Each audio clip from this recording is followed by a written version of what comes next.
bagus sih kak, cuman karena aku tinggal juga di belakang sungai, jadinya kayaknya ini lebih efektif gitu untuk di kampungku ya, karena kalau ini kayaknya akan ada sanksi sosial juga deh, kayaknya kalau misalkan ketahuan buang sampah. Ya, ada rewardnya juga. Ada rewardnya, terus ada punishmentnya juga biar dibikin malu gitu. Iya, iya. Buang Sanksi sampah. sosial. Kayaknya ini jadi lebih efektif sih kalau menurut aku ya di daerah.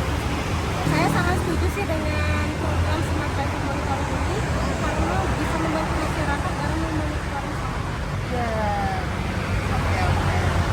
Ide-ide yang terkumpul kemarin ketika kita berdiskusi ya, semuanya sangat-sangat menarik dan ini sejalan dengan apa yang menjadi visi misi kita juga, yang dimana semua ini adalah bertujuannya untuk meningkatkan kesadaran secara publik.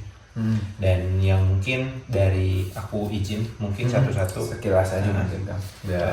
Coba bukan apa ya memberi masukan tapi lebih ke Memberi tanggapan.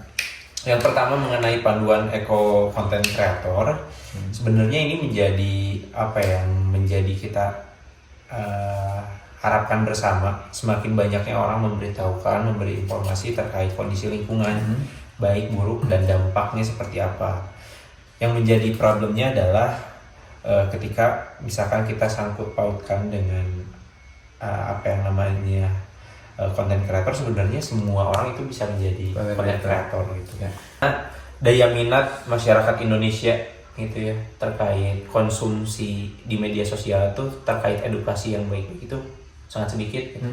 Masih ada ketimpangan audiens yang memilih untuk mengkonsumsi hiburan untuk di sosial media aja. Yang kedua terkait warga melapor. Ini sempat saya pernah melihat di beberapa lokasi terkait di wilayah kita terutama ya Bu. Jadi banyaknya CCTV di daerah kita yang memperlihatkan pelanggaran warga membuang sampah di badan jalan. Ini udah pernah di wilayah kita dan ini berjalan. Mungkin kalau Kang Brian nanti ngelewat ada waktu ke daerah Kelurahan Panjunan, itu ada di Gang Haji Topek, itu masuk aja ke daerah sana, nanti ada banner-banner di sana. Gitu? Para pelanggar Udah ada. sampah. para pelanggar yang membuang sampah. Dan di sana ada juga tulisan dan keterangan dari para pelakunya. Dan ini sangat menurut kita sangat efektif juga. Dampaknya adalah karena sanksi sosial, karena sekarang ya mungkin sanksi sosial lebih efektif daripada sanksi hukum, sanksi tertulis gitu ya. Ini sangat works, dan jika misalkan semua daerah menerapkan seperti itu, saya harap para oknum yang masih melanggar itu bisa berkurang. Dan yang terakhir yang Smart Driver Monitoring System ini bisa menjadi terobosan dan inovasi yang bagus, sangat-sangat bagus. Ini belum ada ya sebelumnya? Belum ada. Kita sempat waktu itu kita nyoba nggak permanen di beberapa wilayah sungai. Itu ketika kita pasang CCTV tertangkap beberapa para pelanggarnya, dan ini menjadi works di beberapa titik adopsian sungai kita. Cuman terkendala masih aja tetap para pelanggar itu, misalkan kelemahannya adalah ketika CCTV-nya tidak menyorot ke yang lain, artinya area yang tidak tersorot itu menjadi korban.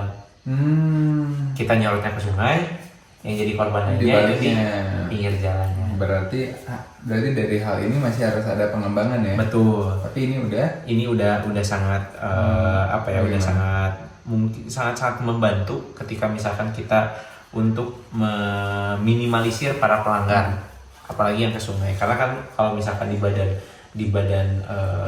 bukan di badan sungai tapi di area di atas gitu, area di atas di wilayah darat itu masih bisa diantisipasinya bisa lebih cepat, entah itu dengan petugas ataupun dengan para pihak-pihak yang terkait. Untuk Smart River Monitoring System ini bisa berjalan di area yang emang sangat vital, misalkan karena kan para pelanggar untuk membuang sampah sungai itu Biasanya momen-momen tertentu, misalkan di saat hujan, saat ada luapan air sungai, terus di saat malam. Ketika misalkan ini bisa berjalan 24 jam dan ada sistem yang secara otomatis ada pelanggar di sana dan ada suara, ini bisa menanggulangi.